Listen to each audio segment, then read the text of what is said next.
Welcome back to Mr. Sturgeon's classroom. Today we are going to be continuing Unit 1 and Lesson 1.4, Articles of Confederation. Now the reason I have a laughing face in the corner is because you were about to see what our first draft of a constitution was and kind of how big of a failure it ended up being. Now, I want to preface this. Again, we had never done this before. This was literally our first draft. It did kind of have good intentions, but again, it was just maybe too rushed and it had a lot of weaknesses to it. Now, the Articles of Confederation was really our first attempt at creating a constitution and a government. Our government did not start with the Constitution. A lot of people think, oh, it went Declaration of Independence and Constitution. No. Between the Declaration and the Constitution, there was something called the Articles of Confederation. Now, this is oftentimes seen on the AP exam, so if you are prepping for the exam, I would know the Articles of Confederation a lot. But what happened was they were created as a way to kind of keep our country together during a time of war. And so these articles basically said every state remains sovereign. Every state or colony at the time remained independent. Now, in this new government, whenever it came to coming up with a new law or raising some sort of new regulation, each state had one vote in Congress, regardless of size. That is a key issue. Now, 9 out of 13 of the votes were required to pass any measure. So if, we needed to make a treaty with, let's just say, Canada or France, 9 out of the 13 votes were needed in order to pass that measure. There was no judicial branch, so there really wasn't a way to actually have any sort of trial for anybody. And in order to amend the Articles of Confederation, so in order to change anything about this document and this government, all 13 states or colonies had to agree on it. And if you've ever had 13 people try to agree on something, it is very, very difficult. It's even difficult to have 9 out of 13 people agree on something. So as you can see, this document, it had good intentions. It was our first draft, but there's going to be some issues, as you can already see with this first slide.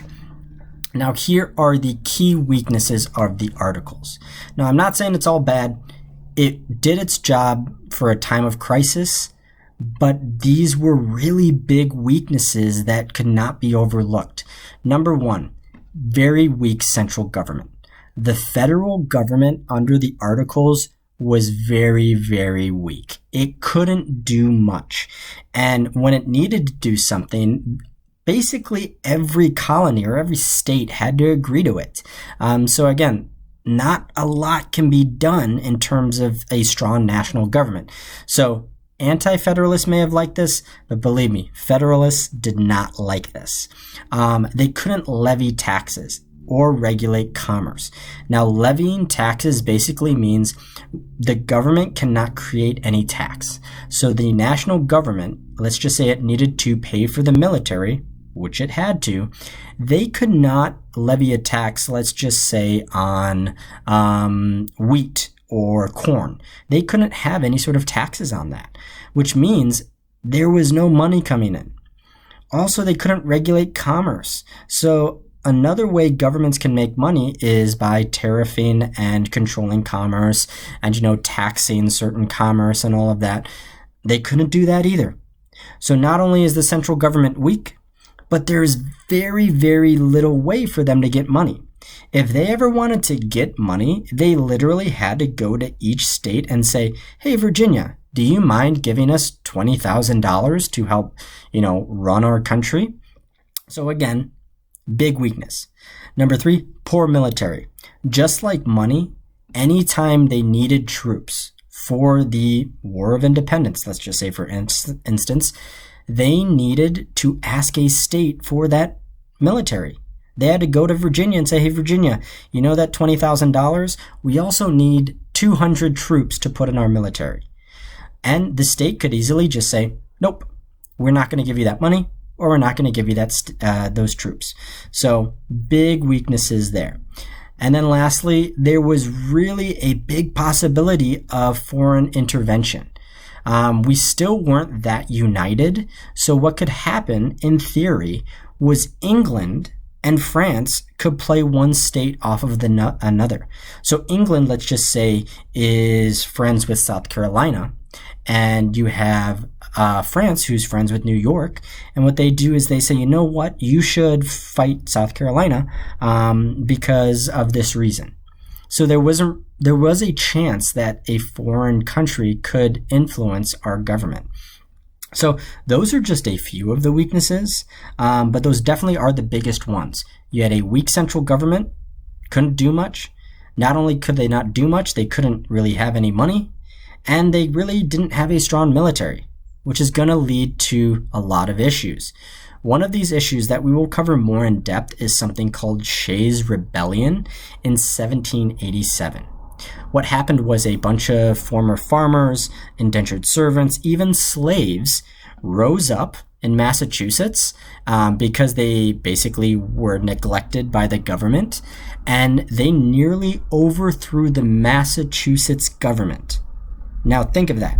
A bunch of farmers, indentured servants, and slaves got together and nearly overthrew a state government because, again, there was not a strong central government in order to help.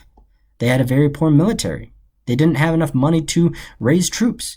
And so you're going to have a lot of these little issues with, not even little, big issues with the beginning of our country, where our founding fathers, they come together and they say, you know what, this can't happen again. And so what happened was, after Shays' Rebellion, a stronger government was needed. And so the government came together and said, we need to rewrite the Articles of Confederation, or we need to have a new form of government. So that would lead to our new Constitution. Now, again, this is just some illustrations of the issues.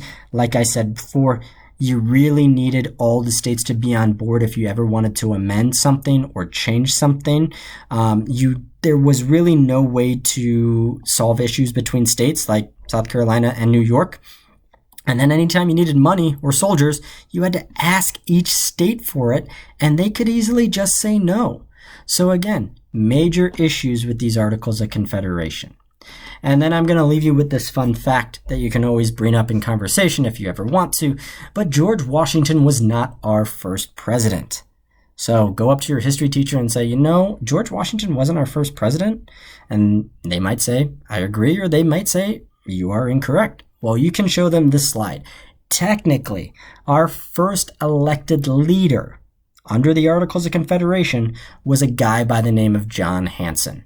Yep, nobody remembers him. That's him right there. That's John Hanson, a very forgettable person, because he was the first leader under the Articles of Confederation. George Washington was our first elected leader under the Constitution. So technically, was he our first president? Yes. But technically, was he not our first elected leader? Yes, too, because John Hanson was our first elected leader under the Articles of Confederation. Just a fun fact to throw at you there. Now, the next lesson will continue these struggles of this new country, this new government. That's going to be 1.5 Struggles of a Nation. We're going to go more in depth to Shays' Rebellion and these conflicts between the founding fathers and Federalists and Anti-Federalists. And we're really going to see a country that's at crisis, just after the war has ended. So enjoy.